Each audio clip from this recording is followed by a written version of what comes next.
আজি আমি শিকিম how to avoid mistakes in tense মন্দিব এতিয়া টেন্সত মিস্টেক বোৰ কেনেকৈ আমি উসাব পাৰো ঠিক আছে বলকচোন I did the work yesterday এই সেন্টেন্সটো ভুল হয় কিয় ভুল হল এই কথাটো কম যদি ইয়াৰ শুদ্ধ উত্তৰ আপুনি জানে অলপ ভিডিওটো পজ কৰি কমেন্টত ইয়াৰ শুদ্ধ আনসাৰটো লিখি দিবচোন ঠিক আছে নেক্সট ইয়াৰ শুদ্ধ উত্তৰটো কি হ'ব চাব তাৰ আগতে আমি জানিব লাগিব যে yesterday শব্দটো সদায় পাষ্টক দেখায় অতীতক দেখায় গতিকে লৈ এই yesterday শব্দ থকাৰ নামত এই ভিৱাৰটো হ'ব নোৱাৰে ঠিক আছে তো ইয়াৰ শুদ্ধ উত্তৰটো কি হ'ব জানেনে হেতু হল I did the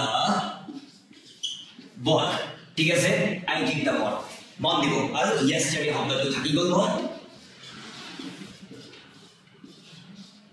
So I did the work yesterday. So yesterday thora mane hol ami